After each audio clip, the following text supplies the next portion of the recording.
Сәлем достар, EKG Easy курсы жалғасады. Бүгінгі сабақта біз EKG-нің базасын екінші бөлімін қараймыз. Достар, мына электродтар мен датчиктарды көрген шығарсыздар. Бұл өте маңызды датчиктар. Бұл арқылы біз дұрыс EKG лентасын алады екенбіз. Енді бұл электродтарды қалай қоямыз? Ең бірінші, мына төртеуіне мән береміз. Мына төрт датчик бар. Науқас келгенде аяқ пен білекті ашамыз. Одан кейін оған физраствор немесе спирт суды жағып, осы төрт электродтарды қоямыз. Неге біз осындай растворларды жағамыз? Олар тоқты жақсы өткізеді. Сол кезде EKG лента сапалы шығады. Ең бірінші қызылды оң қолға қоямыз, сарыны сол қолға, қараны оң аяққа, жасыл электродты сол аяққа қоямыз. Міне, қызыл, сары, қара, жасыл. Енді кеуделік электродтарды қараймыз. Кеуделік электродтарды біз 6 түрі бар. 6-ға бөлеміз. С1, С2, С3, С4, С5, С6. Шатасып қаламын деп уайымдамаңыздар. Бұл жерде бәрінің осындай сандарымен тұрады. Латын әріптерінің бір әрпін алып, сандарын қоя салған. Көрдіңіздер, сосын шатаспайсыздар. Енді науқастың қабырға аралықтарын санаймыз. Бірінші, екінші, үшінші, төртінші. С1 электродын төртінші қабырға аралықтың төстің оң жағына қоямыз. Тура төстің жанына қоямыз. С2-ні қарама-қарсы тура сол жағына төртінші қабырға аралыққа қоямыз. Одан кейін С3-ке тиіспейміз. С4-ті тауып аламыз. Ол бұғана ортаңғы сызығымен 5-ші қабырға аралыққа келеді. С4-ті қойып алғаннан кейін біз С3-ті С2 мен С4-тің арасына қоя саламыз. Енді С5 пен С6-ны қараңыздар. Қолтықтың алдыңғы сызығымен ол да 5-ші қабырға аралыққа келеді.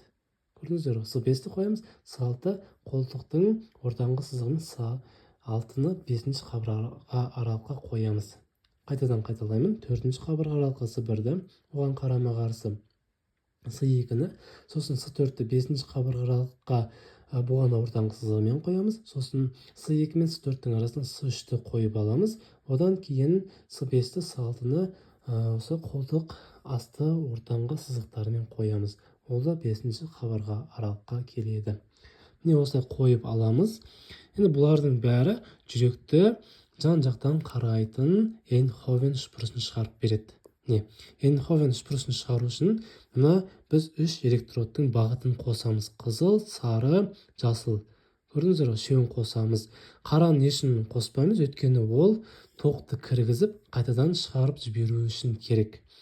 Енді тоқ кірсе, по-любому шығатын жер болады ғой, мысалы, найзағай соқса, басқа тоқтар соқса, ол по-любому шығып кетеді бір жерден.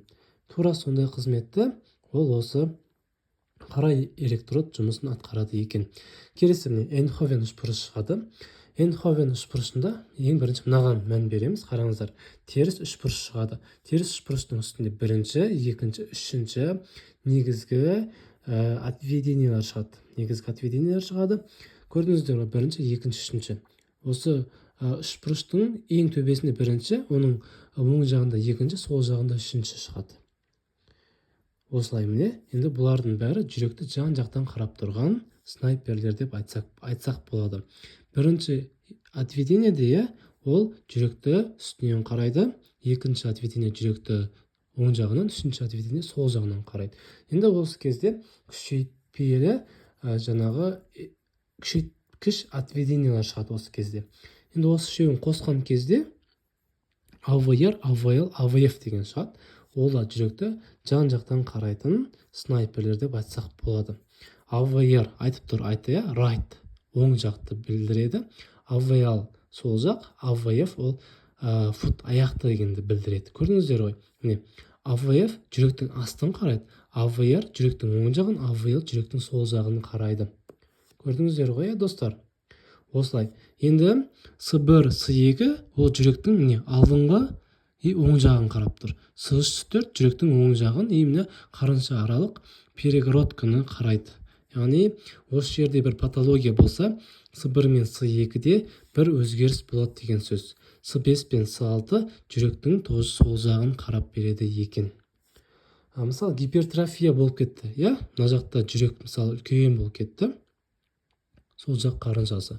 Осы кезде с5 пен с6-дағы отведениеде не болады? Өзгеріс болады екен. Мен осының бәрін сіздерге енді 2Г лентасында түсіндіріп беретін боламын. Назарларыңызға көп рахмет.